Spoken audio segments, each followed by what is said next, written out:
Hello everyone. Beta today we will start chapter 3 Consumers Equilibrium. ठीक है, by the indifference curve analysis. हम chapter 3 start करेंगे आज. That is Consumers Equilibrium by the indifference curve analysis. उपभोक्ता संतुलन with the help of indifference curve analysis. ठीक है, अब इंडिफरेंस कर्व कंज्यूमर्स इक्विलिब्रियम को पढ़ने से पहले हमें एक चीज़ पहले पढ़नी होगी, दैट इज बजट लाइन और price line. So let us start with this topic. What is budget line और व्हाट इज प्राइस लाइन?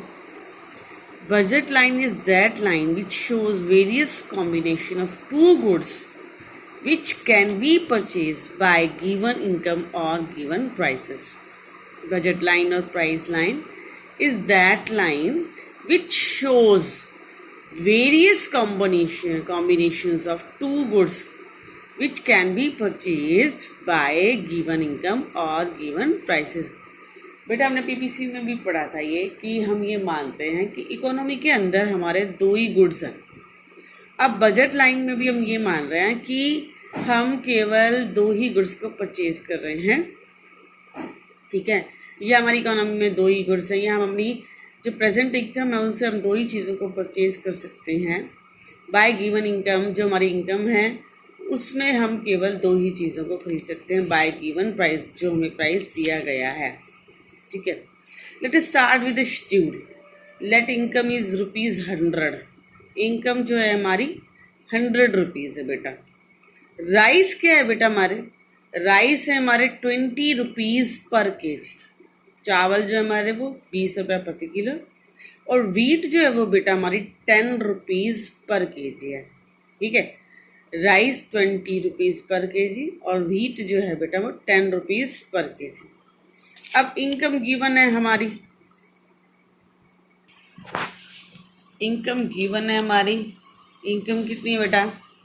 हमारी इनकम है बेटा 100 रुपीज़. क्या है? 100 रुपीज़ हमारी इनकम. ठीक है, और कमोडिटी हम परचेज कर सकते हैं राइस एंड वीट. सपोज कि आप 5 किलो राइस खरीदते हैं तो वीट आप कितना परचेज कर पाएंगे? 0 क्वांटिटी, क्योंकि 20 रुपीज़ पर केजी वीट है, राइस है, और आपने 5 केजी राइस परचेज कर लिया तो वीट कितना होगा बेटा? 0 क्वांटिटी. अब क्योंकि इनकम सेम है, गिवन है, राइस आप लेते हैं बेटा 4 केजी, तो आपके पास 20 रुपीज़ बच गए. 4 केजी मीन्स 80 रुपीज़ का आपका राइस हो गया. वीट आप खरीद पाएंगे अब 2 केजी, आपके पास 20 रुपीज़ बच गए हैं. नेक्स्ट बेटा कि सपोज कि मेरी गिवन इनकम जो 100 रुपीज़ है, मैं उससे राइस खरीदती हूँ 3 केजी.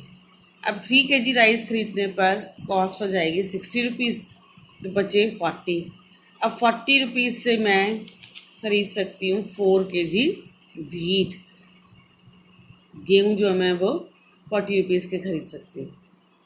ठीक है, अब नेक्स्ट बेटा राइस. राइस है हमारे, मान लीजिए मैंने 2 केजी राइस खरीदे 40 रुपीज़ के, तो मैं अब वीट परचेज कर पाऊँगी 6 KG, that is of 60 rupees. Now I am purchasing 1 KG rice. अब मैं चावल 1 किलो खरीदती हूँ. ठीक है, तो मैं वीट परचेज कर पाऊँगी 1 KG rice is equal to 20 rupees. तो cost of wheat is 10 rupees. तो 8 केजी वीट हम कितने में, 8 केजी हम वीट खरीद पाएंगे जब हम खरीदते हैं 1 केजी राइस. सपोज कि मैं 10 केजी वीट खरीदती हूँ, then I can purchase 0 quantity of rice. तो मैं राइस बिल्कुल भी खरीद नहीं पाऊँगी. अब ये जो हमने कॉम्बो बनाया बेटा, ये हमारा बजट सेट है. आप देखिए डेफिनेशन क्या कहती है? Budget line is that line which shows various combinations.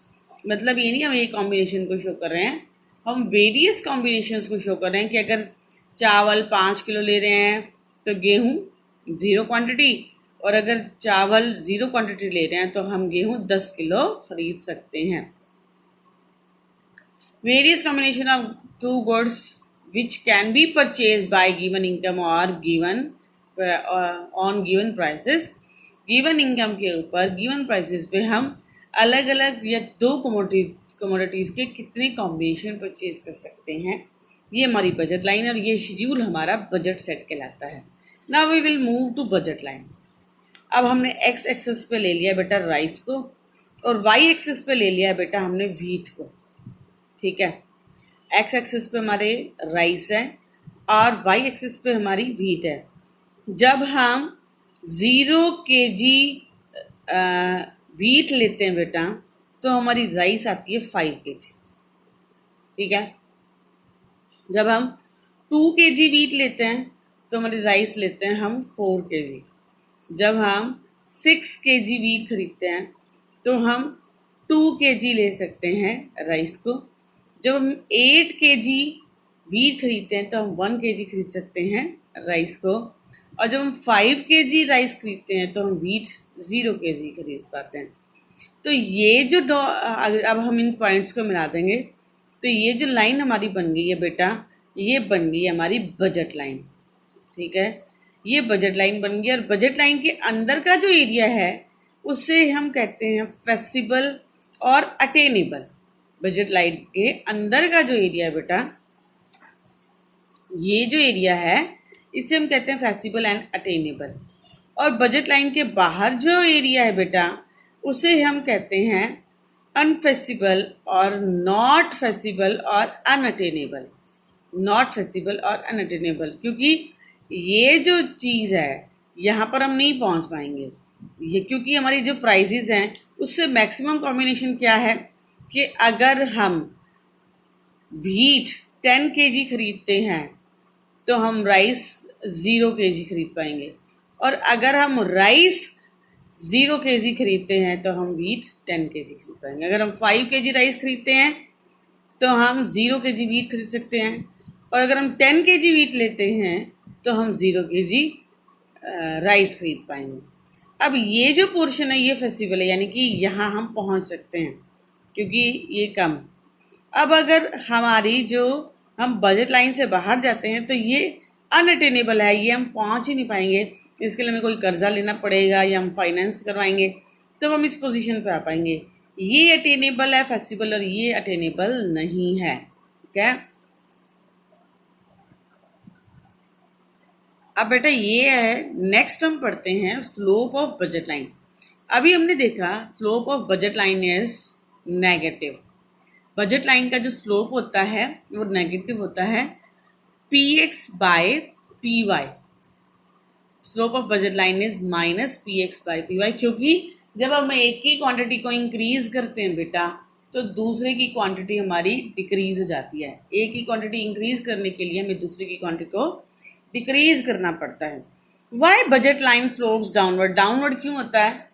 क्योंकि बजट लाइन में स्लोप्स डाउनवर्ड होता है, एक की क्वांटिटी डिक्रीज हो रही है तो दूसरी की क्वांटिटी इंक्रीज हो रही है, इसलिए बजट लाइन जो है वो डाउनवर्ड स्लोपिंग होती है। ठीक है बेटा, अब नेक्स्ट है हमारा शिफ्टिंग और रोटेशन ऑफ बजट लाइन।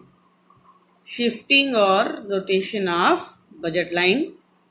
अब शिफ्टिंग या रोटेशन बजट लाइन की क्यों होती है, क्यों बजट लाइन शिफ्ट होती है? आपको पिछला टॉपिक याद होगा, चेंज इन डिमांड का में क्या expansion, contraction, increase and decrease in income, याद है? तो change in income by of the consumer. Budget line के शिफ्ट होने के कुछ रीजंस होते हैं, अब वो हम पढ़ेंगे कि किन किन परिस्थितियों में, किन किन सिचुएशंस में हमारी बजट लाइन जो है वो चेंज होती है। तो फर्स्ट ऑफ ऑल है बेटा change in income of the consumer. जब कंज्यूमर की इनकम चेंज होती है तो बजट लाइन चेंज होती है। For example increase in consumer income, decrease in income of consumer, increase in income of consumer, decrease in income of consumer. अब suppose के हमारी जो गिवन इनकम 100 रुपीज़ थी, अब 100 से बढ़कर कंज्यूमर की इनकम 120 हो गई है, तो 120 होने के बाद हमारी बजट लाइन जो है बेटा राइट हैंड साइड को शिफ्ट करेगी और बजट लाइन हमारी A1 से A1 B1 हो जाएगी। ठीक है, आई रिपीट, जब गिवन इनकम हमारी इंक्रीज हो जाती है, ठीक है, 100 से हमारी इनकम 120 रुपीज़ हो गई, तो आपकी इनकम इंक्रीज हो गई है। तो नाउ ये बजट लाइन फिर shift from left hand side to right hand side, आपकी जो बजट लाइन है वो राइट हैंड साइड पे शिफ्ट हो जाएगी। It shows increase in income. अब decrease in income of consumer क्या बेटा, ये नेचुरल है कि जब इनकम हमारी डिक्रीज हो जाती है, ठीक है, जब इनकम डिक्रीज होगी तो हमारी बजट लाइन जो है वो लेफ्ट हैंड साइड की तरफ मूव करेगी। अब हमारी गिवन इनकम ये थी ए बी। अब हमारी इनकम जो है वो डिक्रीज हो गई है। अब आप कहेंगे इनकम डिक्रीज कैसे हो सकती है? प्रेजेंट सिनेरियो देखिए, कोरोना टाइम पीरियड। अब कोरोना टाइम पीरियड के अंदर बहुत सारी लोग जो हैं उनकी जॉब चली गई हैं या सैलरी जो है वो कट डाउन हो गई है, कम सैलरी में उनको काम करना पड़ रहा है। ये नॉर्मल सिचुएशन से ऐसा हो सकता है, ऐसी पॉसिबिलिटी है। तो जब हमारी इनकम डिक्रीज हो जाती है बेटा, कंज्यूमर की गिवन इनकम डिक्रीज हो जाए तो budget line left hand side की तरफ मूव करेगी। और लेफ्ट हैंड साइड मूवमेंट मैंने आपको बताया था शो करता है डिक्रीज इन इनकम को, डिक्रीज इन डिमांड को, ठीक है। Right hand side shows increase and left hand side shows decrease in income. Clear बेटा? अब नेक्स्ट है हमारा change in price of any two commodity. जो हमारी दो ही कमोडिटी हमने ली है, व्हीट और राइस, हम कोई भी कमोडिटी ले सकते हैं, पैंट, शर्ट और टी शर्ट, एप्पल में ऑरेंज, एक्स वाई। तो अब हमने मान लिया, इसमें हम थोड़ा सा चेंज कर देते हैं, change in price of any commodity, change in, अब हमने कमोडिटी को एक्स मान लिया। सपोज की commodity is x and commodity y. अब बेटा हम एक्स एक्सिस पे ले रहे हैं कमोडिटी एक्स और वाई एक्सिस पे ले रहे हैं कमोडिटी वाई। अब ये देखिए कि हमारी बजट लाइन जो है वो ए बी है, ठीक है। गिवन इनकम पे बेटा हमारी बजट लाइन ए बी है। अब सपोज कि ए बी की प्राइसेस जो हैं बेटा वो इंक्रीज हो जाती हैं, तो हमारी बजट लाइन जो है वो AB1 पे आ जाएगी। सपोज कि prices of x commodity change हो गई हैं, वो prices of x commodity increase हो गई हैं। तो जब एक्स की प्राइस इंक्रीज हो जाएगी बेटा तो हम एक्स को कम खरीद पाएंगे। तो जो कमोडिटी वाई हम उसको उतना ही खरीद रहे हैं और कमोडिटी एक्स जो हम उसको कम खरीद पा रहे हैं, तो हमारी बजट लाइन ए से AB1 पे आ गई है। और मान लीजिए एक्स की प्राइसेस डिक्रीज हो गई बेटा, कम हो गई हैं। सपोज के नई जो सीज़न शुरू हुआ था तो एप्पल जो हुए वो काफ़ी महंगे थे। अब धीरे धीरे सीज़न जैसे जैसे आगे बढ़ रहा है तो प्राइसेस कम होते जा रहे हैं। तो सपोज कि एक्स कमोडिटी के प्राइसेस डिक्रीज हो गए हैं बेटा, तो डिक्रीज होने के कारण हम ज़्यादा क्वांटिटी परचेज कर पाएंगे, ठीक है। और हमारी बजट लाइन बन जाएगी AB2। क्लियर है? अब नेक्स्ट है change in price of commodity y. अब वाई जो है उसकी कमोडिटी की प्राइसेस, उसकी वाई कमोडिटी जो है उसकी प्राइसेस में चेंज आ गया। एक्स एक्सिस पे हमने लिया एक्स कमोडिटी को, वाई एक्सिस पे हम ले रहे हैं वाई कमोडिटी को। अब हमारी गिवन इनकम में बजट लाइन क्या थी बेटा? CD। ये हमारी बजट लाइन थी, C और D ये बजट लाइन है। सपोज की prices of y commodity increased, y की जो प्राइसेस हैं वो इंक्रीज हो गई बेटा, तो हम क्या करेंगे? अब वाई की कम क्वांटिटी परचेज कर पाएंगे, तो हमारी बजट लाइन हो जाएगी DC1। क्या हो जाएगी? DC1 हमारी बजट लाइन हो जाएगी कि वाई की जो प्राइसेस हैं वो ज़्यादा हो गए हैं, इंक्रीज हो गए हैं बेटा। इंक्रीज होने के कारण हम वाई की कम क्वांटिटी परचेज कर पा रहे हैं, ठीक है। अब सपोज कि वाई की जो प्राइसेस हैं वो डिक्रीज हो गई हैं। अब वाई जो कमोडिटी है उसकी कीमतें कम हो जाएंगी, तो हमारी बजट लाइन कहाँ शिफ्ट हो जाएगी? राइट हैंड साइड पे। हमने किया था कि जब डिक्रीज होता है तो हमारी curve left hand side move करती है, इंक्रीज होता है तो हमारी curve right hand side move करती है। अब सपोज की प्राइसेस जो हैं बेटा वो हमारी हो गई हैं कम, वाई कमोडिटी की जो प्राइसेस कम हो गई तो उसके बाद हमारी बजट लाइन क्या बन जाएगी, DC2। क्या बन जाएगी, DC2, क्योंकि हमारी बजट लाइन जो है वो राइट हैंड साइड की तरफ शिफ्ट कर जाएगी। कमोडिटी X और कमोडिटी Y थी, CD हमारी बजट लाइन है, C1D। जब प्राइसेस कम हो गए, जब प्राइसेस Y की इंक्रीज हो गई हैं, प्राइसेस बढ़ गई हैं, Y कमोडिटी की बजट लाइन हो गई हमारी DC1। और जब बजट लाइन की, जब प्राइसेस ऑफ Y कमोडिटी कम हो गई हैं, डिक्रीज हो गई हैं, तो हमारी बजट लाइन बन गई है C2D, DC2। ये हमारी इस तरफ शिफ्ट हो गई है, ठीक है।